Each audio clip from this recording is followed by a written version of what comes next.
This is me, Leib.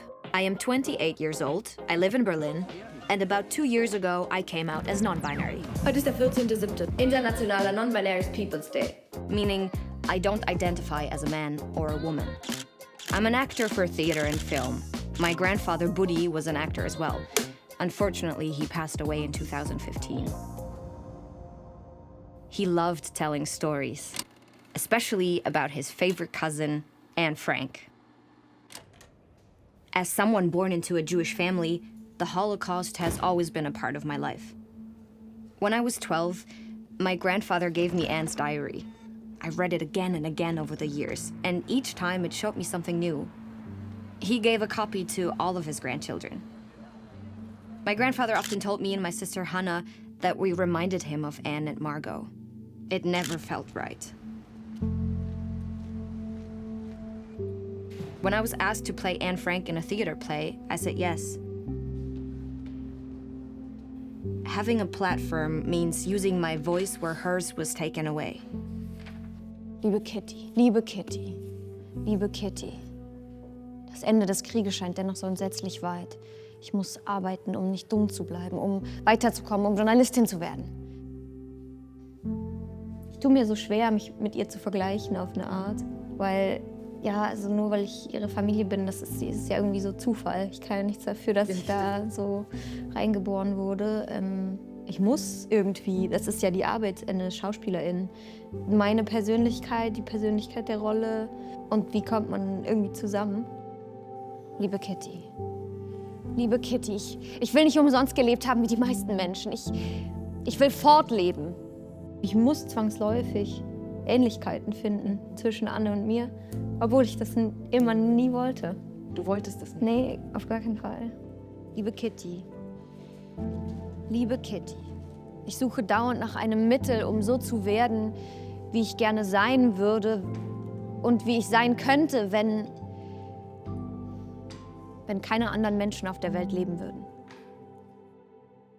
Dear Anne, every evening on stage, I speak your words with your diary in my hands. Ich bin Anne Frank. I've been dealing with this heritage my whole life.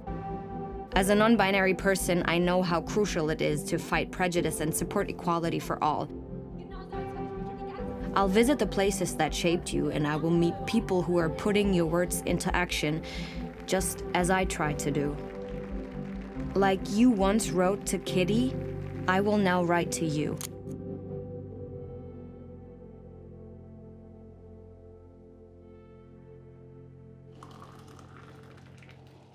Dear Anne, I've gathered some family pictures. This is my older sister Hannah and me. And you know Buddy, my grandfather. You called him Bernd. And of course your parents, Otto and Edith. And your sister Margot. You and Buddy were born in Frankfurt, Germany. Buddy's family immigrated to Switzerland in 1931. Your parents stayed in Frankfurt.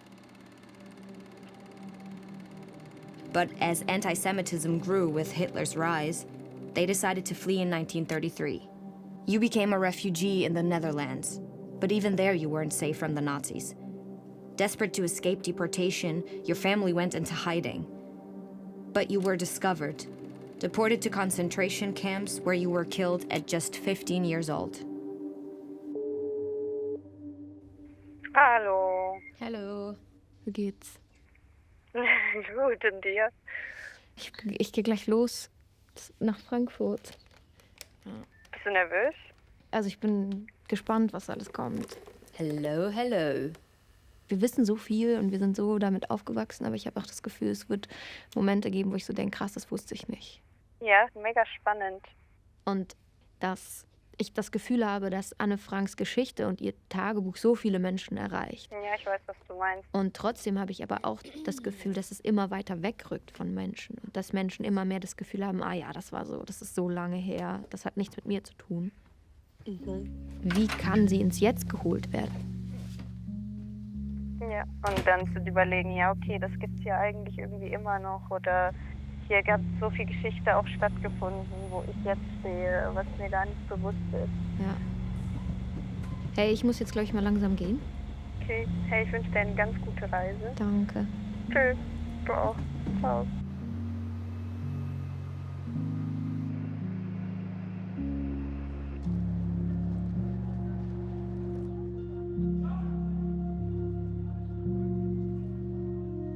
Dear Anne, this is where you were born. These are the streets where you learned to walk, where you spoke your first words.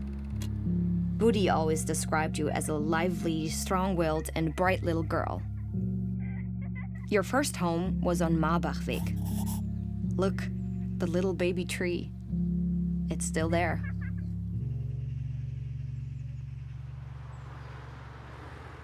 Incredible that the house is still intact, since so much of Frankfurt was destroyed during the war. My family told me you were happy here, playing with the children in the neighborhood and growing up close to Budi.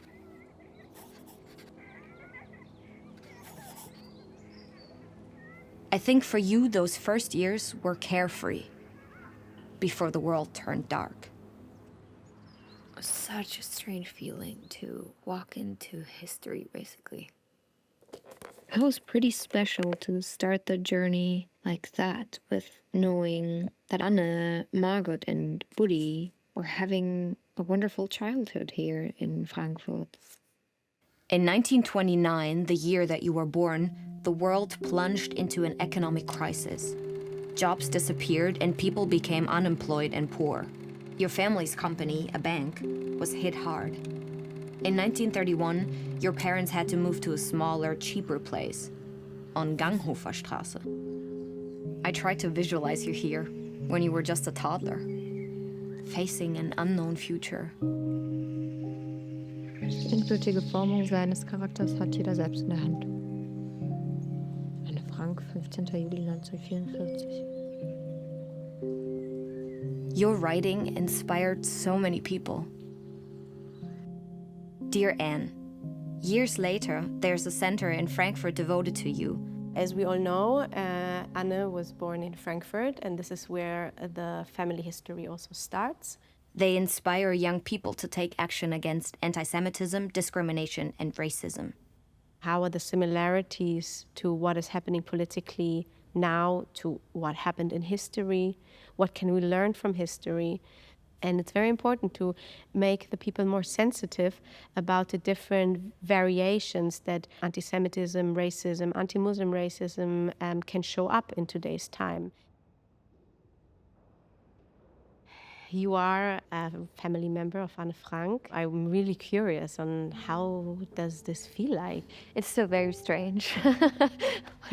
Imagine walking into a museum and seeing pictures of your own family. It's just strange, and it's everywhere in the world. So I'm very excited to go on this journey now to find out what people I'm meeting, but also what people in different places are doing with her story and her legacy, and maybe find answers how we can prevent these things from happening ever again. Hello. So, I finished my day in Frankfurt, and I'm here in the hotel, and it's very strange to think that Anne could have grown up here. If she wouldn't have been a Jewish person, she might have grown up to be German and not Dutch. Living here in Frankfurt with her friends here, and I feel like there are so many ifs. I can't even think of what would have happened to her.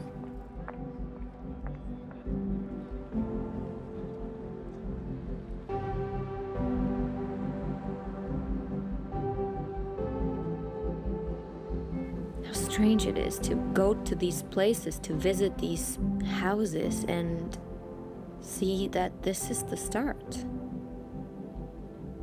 And this could have been more than just a start. I can't imagine what the next days are going to be like. But we will find out. Good night.